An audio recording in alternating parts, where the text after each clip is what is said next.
Salve galera! Estamos aí começando mais um vídeo do canal.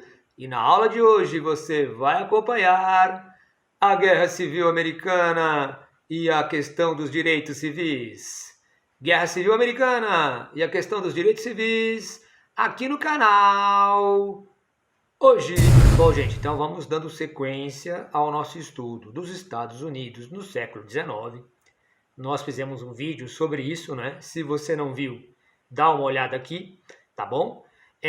Mas vamos dar o prosseguimento dizendo que a Califórnia foi incorporada ao território americano, né? Ela que era do território mexicano. E quando surge então a Califórnia, o seu território, ele fica um pedaço na parte norte dos Estados Unidos e um pedaço na parte sul. Pensando num meridiano que tinha sido criado em 1820, chamado Compromisso do Mississippi-Missouri, que colocava terras fechadas à escravidão ao norte e terras abertas à escravidão ao sul, tentando gerar um certo equilíbrio na balança política entre estados nortistas e seus representantes no Congresso e estados sulistas e seus representantes no Congresso. Na verdade, dava uma pequena predominância para o sul no Congresso americano, e é desta forma que o Sul meio que controlava o governo federal americano até a década de 1850, 1860, quando a Califórnia é incorporada. E ela, prefere ser colocada como nortista, não ter o trabalho escravo. Ela ganha na Suprema Corte esse direito. Ao acontecer isso, na verdade, o compromisso do Mississippi-Missouri é superado, ele acaba caindo. É feito um novo compromisso, que é o compromisso Clay, de 1850, e isto faz com que a coisa vire. Agora, na Federação Americana, há um pouco mais de predomínio dos estados nortistas do que sulistas. Isto se reflete nas eleições presidenciais de 1860, quando então o nortista lá do Kentucky, o Abraham Lincoln, vai ser eleito o 16º presidente dos Estados Unidos. Bom, quando então o nortista Lincoln vence, sinalizando, mostrando como agora há um predomínio nortista na Federação Americana, os estados sulistas ficam muito preocupados e muito chateados com isso. Então, sob a liderança da Carolina do Sul, a Carolina do Sul se desliga da União. Ela diz que está fora da União. E depois ela foi acompanhada por outros 10 estados sulistas. E daí eles formam um novo país separado dos Estados Unidos da América do Norte, Eles formam os Estados Confederados da América do Norte. Voltando àquela velha discussão inicial dos Estados Unidos sobre confederação, o presidente que eles colocaram lá seria o Jefferson Davis, E a capital Richmond. Bom, evidentemente que o governo federal americano não vai aceitar a separação de 11 estados assim, de boa. E então, é desta forma, o norte tentando chamar de volta e querendo recuperar e reanexar os 11 estados separatistas, que se inicia uma guerra no território norte-americano, chamada Guerra de Secessão, ou Guerra Civil, que ocorreu entre 1861 e 65, justamente aí durante o mandato do presidente Abraham Lincoln. Quando a gente faz uma análise, com certeza, a causa fundamental da guerra é a causa que é relativa à escravidão e à não escravidão, Isso é uma causa fundamental. Agora, lógico, é possível aludir a outras causas para o conflito, A questão de um governo federal cada vez mais forte, que desagrada os estados sulistas principalmente, porque na época que foi formada a União, mesmo criando-se um centro, um distrito federal, uma capital, um poder federal, um governo central, a promessa é que o governo central não fosse tão centralizador assim.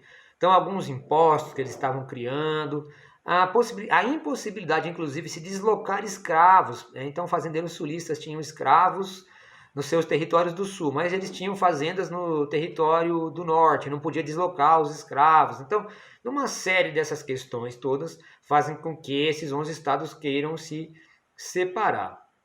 Agora, com relação ao desenvolvimento da guerra, né, eu acho que é legal você dar uma olhada num quadro comparativo. Né? Há um quadro comparativo entre como era a economia, a política e a sociedade do norte e do sul. Dá uma olhada aí, ó. Por exemplo, né, você vê que a União tinha uma população de mais ou menos 22 milhões de habitantes. Já a Confederação Norte-Americana, né, os confederados, tinham 9 milhões mais ou menos. Veja que tem bem mais população no norte que no sul. É claro, o sul é mais agrário, o norte é mais manufatureiro, mais urbano. Agora, olha a população livre. Olha a população livre. Dá uma olhada lá, ó. Você tem dos 22 milhões de habitantes no norte, 21 milhões e 700 mil são livres. E no caso dos estados sulistas, dos 9 milhões que eles têm de habitantes, mais de 5 milhões e meio são livres, mas o restante, portanto, 3 milhões e meio aproximadamente são escravos. Sendo então que o norte tem alguma escravidão, mas é muito pouco. Não é? Agora, olha, por exemplo, né, o número de soldados. Tem 2 milhões aproximadamente para o norte e 1 milhão para o sul. Veja o tamanho das ferrovias, não é? A ferrovia é muito importante no contexto dessa guerra. 71%, né, da ferrovia está disponível ao norte. Aliás, o presidente Lincoln imediatamente estatizou todas as ferrovias, colocou como algo central naquele momento, porque ele queria usar como deslocamento de tropas, suprimentos, armamentos. Né? Só tem 29% das ferrovias na mão dos sulistas. A produção manufatureira norte-americana, 90% está lá com o norte, apenas 10% com o sul. Veja, numa guerra, não é?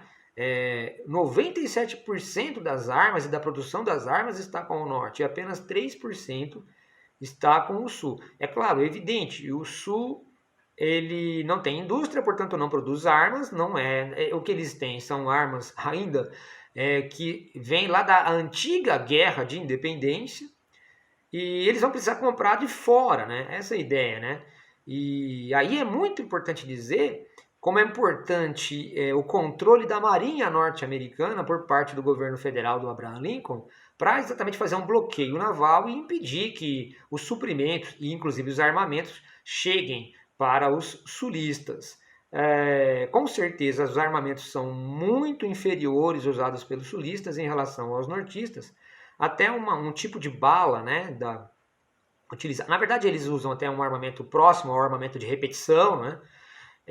Havia aqueles mosquetes que eram antigos, que se recarregar manualmente, era o que o sul usava, né? Já o norte já usava um rifle de repetição, uma bala, né, que ela era uma bala que tinha sido comprada da Europa naquele momento, em que quando ela entrava no corpo humano, ela se dilatava, ou seja, ela machucava mais as pessoas, né? Então, um armamento bem inferior do sul. E você vê, né, que há um campo apenas que o sul predomina, que é a exportação, mas é a exportação de algodão, né, a exportação de bens agrícolas. E é mais ou menos com esse faturamento dos bens agrícolas que eles esperavam comprar da Inglaterra, né, navios de guerra e armamentos, coisa que não rolou, como eu expliquei para vocês, porque o governo federal americano, né, utilizando seu controle sobre a marinha norte-americana, faz um tremendo de um bloqueio naval. Então, se você olhar bem, é assim, uma guerra que está para o norte ganhar. Não há dificuldade em se observar isso. Entretanto, você olha que os melhores generais estão disponíveis ao sul, especialmente aquele general Lee. Então, o Lee era o da Virgínia, né? Foi até chamado pelo Lincoln no começo da guerra, né, a Casa Branca, porque o Lincoln queria o general Lee comandando seus exércitos. E o Lee falando para o Lincoln que ele era da Virgínia, que ele era fiel à Virgínia e que a Virgínia havia entrado dentro da Confederação, então ele lutaria pela Confederação. Então, desta forma, tendo generais melhores, com táticas inteligentes, o Sul ainda conseguiu enrolar, né, conseguiu segurar a derrota por 4 anos. Ao mesmo tempo, demorou, de fato, para que generais competentes assumissem o exército do governo federal americano. Né? Isto, então, vai atrasando o final da guerra e torna essa guerra ela mortífera, né? A guerra mais mortífera e sangrenta da história das Américas, com aproximadamente 800 ou 900 mil mortos ao final do conflito. Mas, gente, vamos contar para vocês então quais seriam as principais medidas, assim um resumo aqui para vocês, quais seriam as principais medidas adotadas pelo Abraham Lincoln para vencer, não é? Então, a primeira eu já contei para vocês, não é? Fazer o bloqueio naval. Isso é fundamental para o Sul ficar desabastecido. Ao mesmo tempo, eu contei para vocês a questão do número de escravos, né? Tem grande porcentagem do Sul que é escrava. Então, uma medida inteligente foi fazer a lei da emancipação. Né? Começou a funcionar, né? Começou a valer essa lei em 1º de janeiro de 1863. O que é a lei da emancipação? Ela diz que os escravos daqueles estados confederados estavam livres. Olha que interessante. Haviam estados sulistas que não entraram na guerra. Ali não, os escravos não foram libertados. Aqueles poucos que haviam no norte não foram libertados. Apenas a libertação, assim, a emancipação dos escravos do sul. O que gerou uma corrida desses escravos querendo fugir, indo para o norte. Chegando no norte, né, se alistando no exército nortista, no exército do governo federal americano e lutando contra o sul. Veja só essa situação, não é? Mas, professor, por que antes, né, os caras não fugiam para o norte onde não tinha muita escravidão, né? Antes havia uma lei, não é, que se alguém do norte desse guarita, escondesse, né, protegesse um escravo fugido do sul, essa pessoa poderia ser presa. Agora essa lei então é revogada com a lei de emancipação de 1863. Ainda não é a abolição completa, tá bom? Depois a gente fala sobre isso. Outra coisa é investimento em tecnologia, né? Não só os armamentos de repetição, aqueles armamentos mais modernos, como eu contei para vocês, mas como também a utilização de telégrafos. O telégrafo dá para você se comunicar com a frente de batalha, caso haja do outro lado um telegrafista, né, praticamente em tempo real. Você fala ali, não é, pelo código Morse em tempo real. Então, a guerra que o Abraham Lincoln estava comandando com os exércitos do norte, do governo federal americano, era uma guerra de agora, do tempo real. A guerra que o Jefferson Davis, presidente lá da Confederação, vivia era por carta. Assim, era da coisa de dias de diferença, né? Da semana passada. Então, logicamente que tudo isso somado vai gerar uma grande diferenciação entre os dois lados. Eu repito que a habilidade de um general como o general Lee faz com que a coisa ainda vá mais devagar, né? Que demore a vitória dos exércitos do norte. Beleza. Muito bem. Ao final, então, temos a vitória do norte, não é? E temos que trazer para vocês algumas consequências desse conflito, não é? A primeira grande consequência desse conflito foi, sem dúvida, que aquela política nortista de você subir as barreiras alfandegárias, não é? Uma política protecionista para que a indústria do norte domine o mercado interno dos Estados Unidos, e isto foi o que foi imposto pelo governo federal logo a seguir, depois da vitória, né? Após a vitória lá em 1865, pelo menos até 1877, né? Essa década que veio depois é chamada de Era da Reconstrução. O presidente Lincoln, o presidente Johnson, depois, né, fazem a Era da Reconstrução, e aqui é um momento em que os estados do Sul, que são obrigados a permanecer no território americano, eles são ocupados por tropas norte-americanas, né? E há toda uma série de políticas para que mantivesse o Estado americano intacto. Então, uma das coisas aprovadas também no setor econômico é políticas alfandegárias, né, de tarifas alfandegárias altas, políticas protecionistas, o que não era muito de acordo com os interesses econômicos dos estados sulistas, porque eles eram agroexportadores, né, de matérias-primas, eles queriam um livre cambismo, né, exportar o produto agrícola e depois importar o produto industrializado, coisa que não vai poder rolar dali para frente, não é? Outra coisa é que teve a lei de emancipação em 1863, acaba se aprovando no final de 1865 a abolição completa da escravatura. Então são coisas que desagradam muito os estados do sul. Eles queriam se separar, não foi possível, perderam a guerra. Muda-se a economia e a sociedade, né? Exatamente das formas como os comandantes dos estados do sul não gostariam, não é?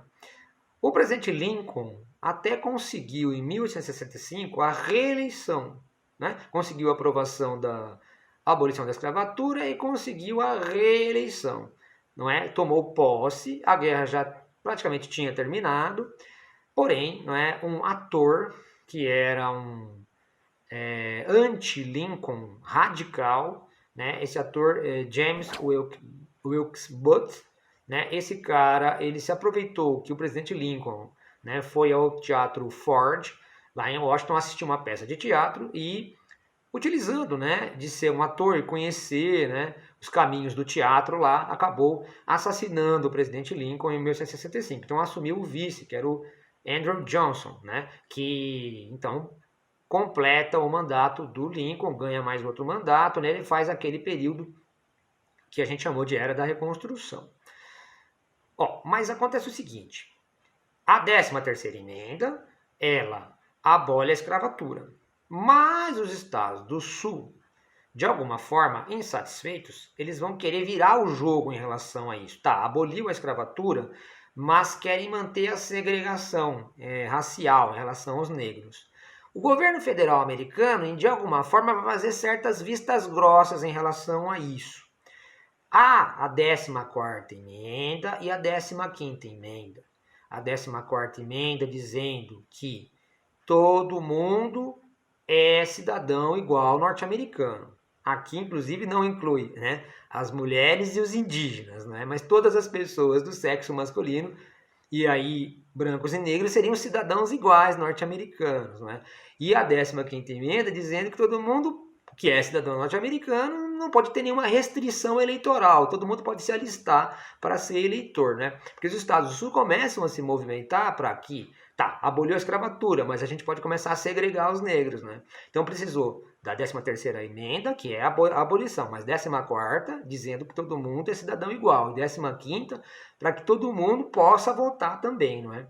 Mas mesmo assim, né, para haver uma certa acomodação, a Suprema Corte americana, por exemplo, né, ela não aprovou uma lei de direitos civis geral para os Estados Unidos. Né? Ela considerou inconstitucional lá em 1875. Então isso dá espaço para que alguns estados norte-americanos aprovem certas leis de segregação. Não é? Não tem a ver com o voto, não tem a ver com a cidadania, mas assim, olha, aqui no meu estado, escola de branco separada de escola de negro, bairro de branco e guetos para os negros, não é? São as famosas leis estaduais Jim Crow. E começam então a valer a partir mais ou menos de 1876. E elas vão andar pelo tempo e vão até 1964. Então, até 1964, entre 1876 e 1964, há toda uma questão de segregação em relação aos negros em muitos estados sulistas. Essa é uma questão grave e que queremos falar, né, sobre ela daqui para frente. Lembrando que em 1867 já surgiu a Ku Klux Klan, né? A Ku Klux Klan são aquelas pessoas, aqueles caras que formam aquela sociedade supostamente secreta no sul dos Estados Unidos, que eles andam inclusive encapuçados, aqueles capuzes brancos, não é? E eles queimam as casas dos negros, perseguem as pessoas, não é? Então também surge em 1867 a Ku Klux Klan, logo a seguir ao final da Guerra Civil. Então temos todo um século praticamente de luta pelos direitos civis por parte dos negros com relação à legislação norte-americana, não é? A Ku Klux Klan, então, ela surge no sul dos Estados Unidos na década de 1860 e ela só vai ganhando afiliados, né? Principalmente depois da aprovação das leis de Jim Crow. Quando você chega no começo do século XX, é o auge da Ku Klux Klan. Tanto que existe um filme que chama O Nascimento de uma Nação. Né? O filme O Nascimento de uma Nação é de 1915. Se você olhar o cartaz do filme, é um cavaleiro com um capuz branco. E durante o filme, ele liberta uma mulher, uma menina, que ia ser estuprada. Por quem? Por um negro. E os negros são colocados no filme como pessoas com baixo coeficiente intelectual e como sendo potenciais estupradores. Esse filme, inclusive, foi um sucesso comercial nos Estados Unidos, foi um dos primeiros grandes sucessos comerciais nos Estados Unidos, foi um dos grandes e mais lembrados filmes da época do cinema mudo, e foi o primeiro filme a passar na Casa Branca. O presidente Wilson dos Estados Unidos à época elogiou o filme. Um filme que é claramente um filme racista, não é? Justamente na época em que é o auge da Ku Klux Klan e que esses caras da Ku Klux Klan são colocados como heróis, né, da história norte-americana. Bom, aí, meus caros, quando chegamos mais ou menos na década de 1950, começa a haver uma série de rebeliões dos negros em relação a essas leis opressoras, as leis de Jim Crow. Uma das mais famosas, não foi a única, viu gente, mas uma das mais famosas a atuar nesse campo foi uma costureira, a Rosa Parks. Então a Rosa Parks, em 1955, né, ela havia, né, onde ela vivia, lá no sul dos Estados Unidos, no Alabama, em Montgomery, né, havia uma lei de que tem o ônibus, tem uma cordinha no meio do ônibus, os negros têm que sentar no fundo. Mas quando está tudo lotado e chega um branco, ele pode ir lá no lugar do negro e falar: negro, saia daí porque eu vou sentar aqui no seu lugar. E parece que aconteceu isso com a Rosa Parks. Ela tinha trabalhado o dia inteiro, estava cansada e falou que não ia levantar coisa nenhuma. Foi então que este branco pediu para o motorista tomar uma atitude. O motorista parou o ônibus e chamou a polícia. E essa Rosa Parks foi presa. Foi presa por causa dessa situação específica que eu acabei de contar para vocês. Então, no dia que ela seria sentenciada, qual seria a pena dela, né? O juiz ia dar a pena para ela, houve toda uma organização dos negros da cidade de Montgomery para que, primeiro, boicotasse os ônibus. Você não vai, então, se o ônibus nos discrimina dessa forma, nós não vamos utilizar mais o transporte do ônibus aqui em Montgomery. Né? E surge um líder, né, lá na porta do julgamento, né, do local onde ia ser o julgamento, onde haveria a sentença, Rosa Parks, que é um pastor evangélico, Martin Luther King. Então toda essa movimentação nesse dia marca o início daquele movimento para que os negros conseguissem de fato a igualdade, conseguissem os direitos civis iguais aos brancos, coisa que tinha sido renegada pela Suprema Corte lá em 1875, como eu disse para vocês. Bom, então Luther King vai se tornar um dos primeiros grandes líderes desse movimento. A Rosa Parks recebeu lá a sua sentença, cumpriu sua sentença, mas aí o movimento em relação ao boicote, em relação aos ônibus e a organização dos negros no sul dos Estados Unidos começou a ser muito grande. Embora Luther King sempre pregasse, né, gente, que não se utilizasse a violência, embora eles sempre acabassem apanhando da polícia, sendo muito reprimidos. Não é? Muitos jovens já não aceitavam mais essa postura do Luther King, né? Essa postura de se tomou um tapa numa face que ofereça outra. Né? Os jovens eram mais de ação. Né? Há um famoso caso que é do estudante James Meredith. Esse estudante James Meredith, ele entrou na faculdade, né? Ele tinha notas, né, para entrar na Universidade do Mississippi em 1962.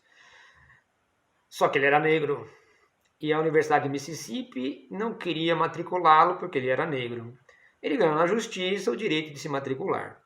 Bom, no dia que ele queria fazer a matrícula dele, a polícia estadual e todos os colegas que eram brancos estavam lá para agredi-lo.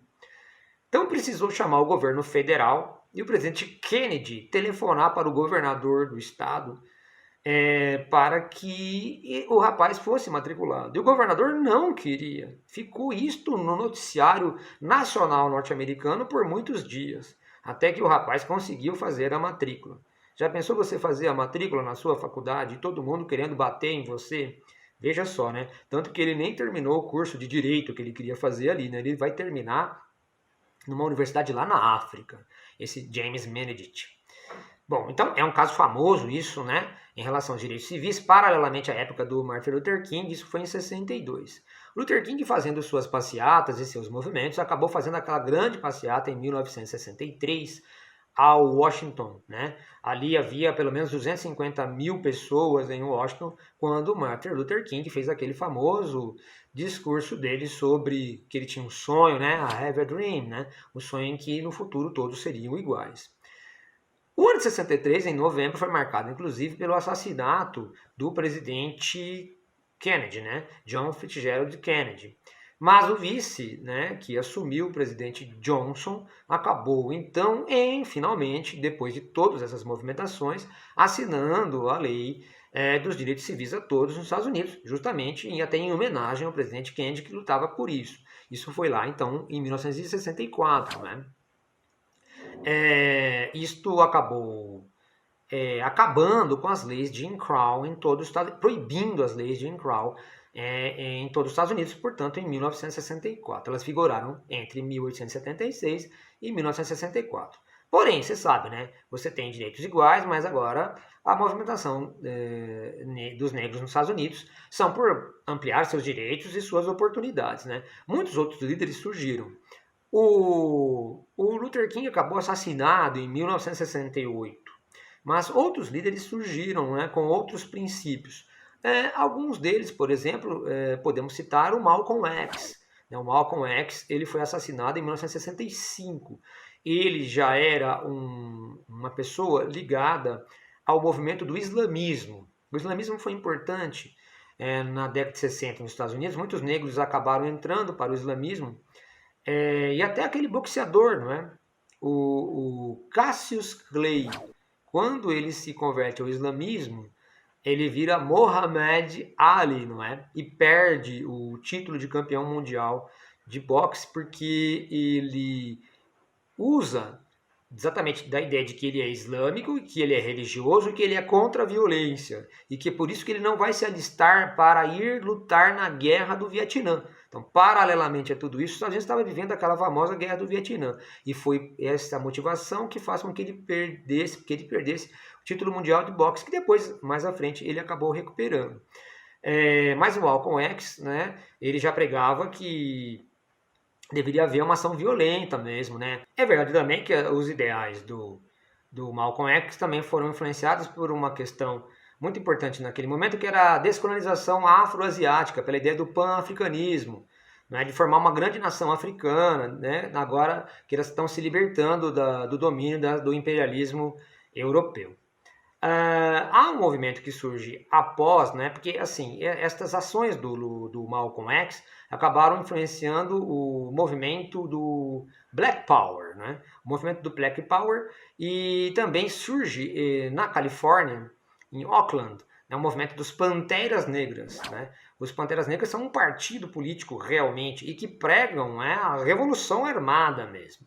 Quando teve aquela Olimpíada em 68 no México, alguns atletas negros norte-americanos do atletismo, foram dois na verdade, acabaram recebendo suas medalhas e fizeram a saudação, né, do movimento Black Power. E acabaram inclusive sendo punidos pelo Comitê Olímpico Internacional e perdendo suas próprias medalhas. Só recentemente que este erro foi reparado, certo? Bom, eu queria encerrar esses comentários em relação aos direitos civis com vocês, em relação também à comparação, né, das situações que vivemos após a Guerra Civil com a própria Guerra Civil, para você dar uma olhada no mapa que dividiu os Estados Unidos entre Norte e Sul na Guerra Civil. Dá uma olhada aí, ó. Agora, depois, dá uma olhada no mapa das eleições americanas de 2012, quando o Obama ganhou, né, do Mitt Romney. Veja que o Sul, que é a parte vermelhinha, continua votando em bloco, em conjunto, não é? Veja que interessante. Você tinha, né, o Sul da Guerra Civil e o Sul que vota nas eleições. Intacto, né? Mas você pode falar, é uma coincidência, André. Olha só nas eleições de 2017, quando o Trump derrotou a Hillary. Veja que também o Sul continua votando em bloco. É como se a confederação continuasse ali, não é? Agora, olha uma coisa interessante, que é o mapa da pobreza nos Estados Unidos. Veja como a pobreza é muito mais forte no sul dos Estados Unidos do que no norte. Será que é um legado da escravidão? Agora vamos pegar na imprensa e no noticiário em geral, violência da polícia em relação à população negra. Isso, gente, é aleatório. Ó. Eu achei aí uma notícia de 2014 que fala da polícia em 4 noites de violência em confronto com a população negra, justamente quando algum negro foi espancado pela polícia. Isso é 2014, essa notícia, né? 14 de agosto de 2014. Veja que em 12 de agosto de 2017, Charlottesville, né, que é exatamente o berço daquele general Lee, quando se queria tirar a estátua do general Lee, ali de perto da universidade em Charlottesville, veja que há uma manifestação com bandeiras da Confederação, mas também junto a bandeiras nazistas. Pois é, não é? E, gente, veja o que aconteceu no dia 25 de maio de 2020, não é? Que a polícia fez com aquele George Floyd, que foi terrivelmente, brutalmente assassinado por um policial. Então, gente, essas questões são questões que têm raízes históricas muito fortes, mas que são muito presentes no mundo americano até o dia de hoje. Valeu? Eu vou deixar aqui para vocês, inclusive, linkado aqui na descrição, um artigo com mais detalhes jurídicos sobre o que foi a 13ª, a 14ª e a 15ª emenda. Se você se interessar, você pode ler para conhecer melhor com mais detalhes, tá bom?